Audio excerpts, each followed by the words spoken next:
Hello दोस्तों, welcome back to my channel voxing crush. आज हम रूइन माय लाइफ का नेक्स्ट पार्ट शेयर करने वाले हैं। वांग जी अपनी चेयर में ही बैठा था और उसके सामने एक बड़ा बेंच रखा हुआ था जहाँ पे वो अपना काम कर रहा था। वो वहीं की तरह सिर्फ एक बार देखता है, उसके बाद वो अपना काम फिर से करने लगता है। विंग दूसरे टेबल पे खाने का सारा चीज़ अरेंज कर देता है और वांग जी को बोलता है, चलो वांग जी खा लेते हैं, या फिर ये फूड ठंडा हो जाएगा तब अच्छा नहीं लगेगा। तो वांग जी सिर्फ उसकी तरफ देखता है, उसके बाद उसे कहता है कम हियर। तो वही कहता है क्या? तो वांग जी कहता है आई से कम हियर। तो वही कहता है पहले हमें खा लेना चाहिए या फिर ये खाना ठंडा हो जाएगा। तो वांग जी विंग को काटते हुए कहता है कम हियर। तो विंग वांग जी के पास जाता है। वो वांग जी के पास जाता है तो वांग जी उसे कहता है सिट ऑन माई लैप। तो विंग कहता है मैंने बोला ना बाद में, पर चलो ना पहले खा लेते हैं। तो वांग जी कहता है sit on my lap. Wing Wang ji के पास जाता है। विंग वांग जी के फेस को ही देख रहा था। उसके बाद वो उसके लैब में बैठ जाता है और बैठने के बाद उसे नीचे कुछ महसूस होता है। जब वो देखता है नीचे तब वो हक्का बक्का रह जाता है क्योंकि वांग जी नीचे से पूरा निकेट था। तो विंग जंप करके उड़ जाता है और वांग जी को कहता है ये क्या हरकत है, हम अभी ऑफिस में हैं। तो वांग जी उसे वेस्ट से पकड़ते हुए फिर से बिठा देता है और कहता है इट्स हर्टिंग, और विंग के नेक पे नज़र करने लगता है जिससे विंग का छोटा छोटा मौन निकल रहा था। विंग अपने आप को मौन करने से कंट्रोल नहीं कर पा रहा था। वांग जी उसे किस करता कर रहा था नेक पर। उसे किस करते करते वांग जी अपना हाथ विंग के ट्राउज़र पे ले जा रहा था और उसे भी नीचे से निकेट कर देता है। देन वांग जी विंग की लिटिल ब्रदर को पकड़ के उसे प्लीज़ करने लगता है। उससे विंग बहुत ज़ोर से चीख रहा था। तो वांग जी एक बटन प्रेस करता है जिससे वो रूम पूरी तरह से कवर हो जाता है और इससे विंग बहुत ज़्यादा हैरान था। वो वांग जी को कुछ पूछना चाहता था लेकिन वो ऐसा नहीं कर पा रहा था क्योंकि वांग जी ने अपना स्पीड और भी ज़्यादा बढ़ा लिया था। और उसके बाद वो विंग को किस भी करने लगा था। वो दोनों किस में खो चुके थे। तब वांग जी अचानक विंग के अंदर इंसर्ट करता है जिससे विंग वांग जी की टंग को काट लेता है।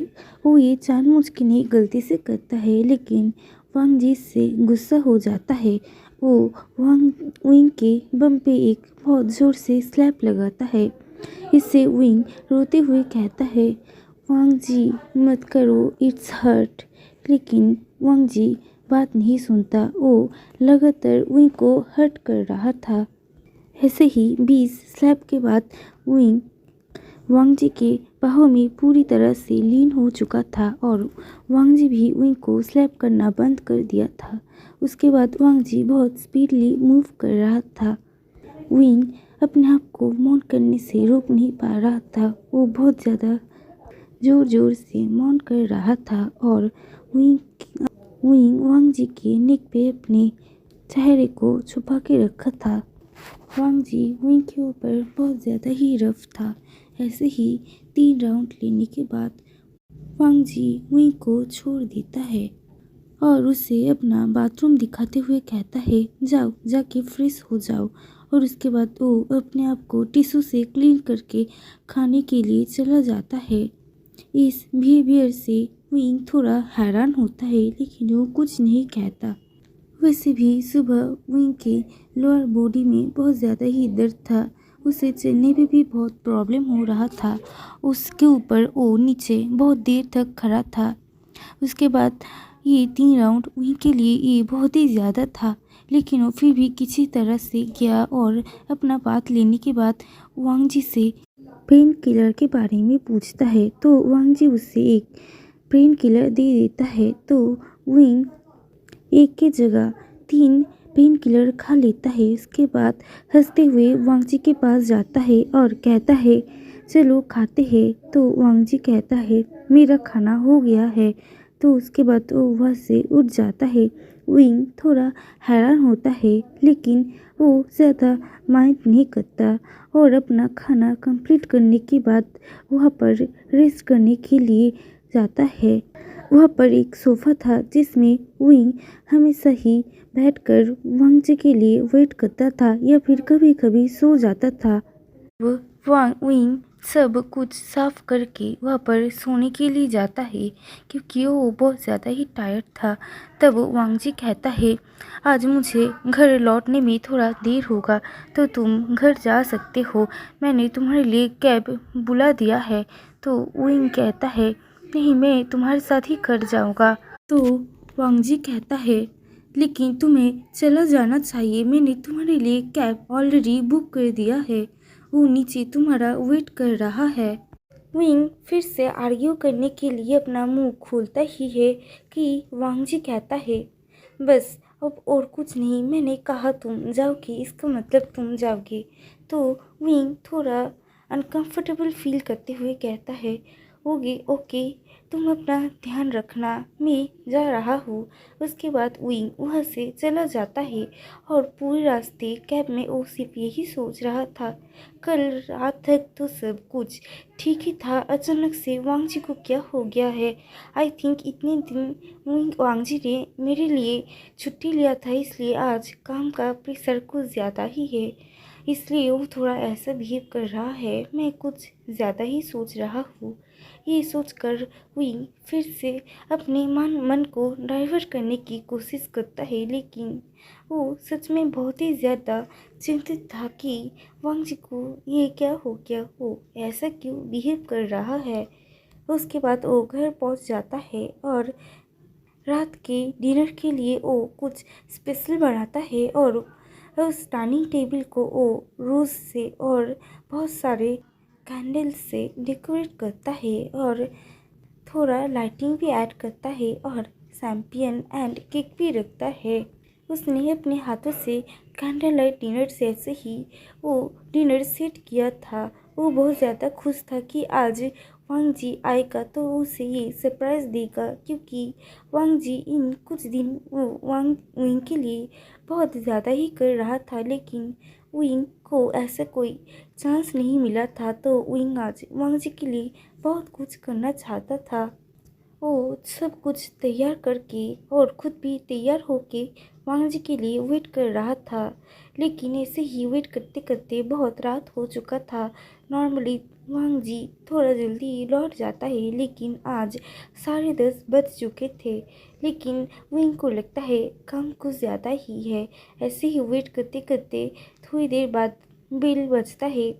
विंग डोर ओपन करता है तो वो देखते हैं सामने वांग जी नशे की हालत में है। वो वांग जी को संभलता है और कहता है वांग जी तुम ऐसे हालत में क्यों हो, तुमने इतना पिया क्यों है। तो वांग जी कुछ नहीं कहता, वो विंग को धकेलते हुए अंदर चला जाता है और सोफे में जाकर बैठ जाता है। वांग जी को बहुत ज़्यादा गर्मी लग रहा था तो वो अपना टाई खोल रहा था। विंग उसके पास जाता है और उसे कहता है लगता है तुम बहुत ज़्यादा ही थके हुए हो, उसके ऊपर से तुमने आज ड्रिंक भी किया है, चलो और क्या कर सकते हैं, मैं तुम्हारा मदद करता हूँ। इतना कह के वांग जी के पास विंग जाने ही वाला था कि वांग जी विंग के हाथ को पकड़ के उसके गोद में बिठा देता है और उसे रफली किस करने लगता है। उस किस में बहुत ज़्यादा हंगर था, उसमें कोई लव नहीं था, उसमें पूरी तरह से रफनेस था। वांग जी विंग के होठों में बहुत ज़्यादा बाइट किया था, विंग के लिप्स से खून भी निकल रहा था। वो उसकी आंखों में आंसू आ चुका था लेकिन वांग जी रुकने का नाम नहीं ले रहा था। उसके वांग जी विंग को अपने लैब से उठा के एक चेयर पे सुला देता है। मतलब उसका कमर चेयर के ऊपर था और बाकी हिस्सा नीचे। ये बहुत ज़्यादा अनकंफर्टेबल था विंग के लिए, तो वो वांग जी को बोलने के लिए उठने की कोशिश करता है, लेकिन वांग जी विंग को थोड़ी ही देर में पूरी तरह से निकट कर देता है और विंग को कुछ बोलने की चांस भी नहीं देता है। तो आज के लिए इतना ही, मिलते हैं नेक्स्ट वीडियो में, बाय बाय।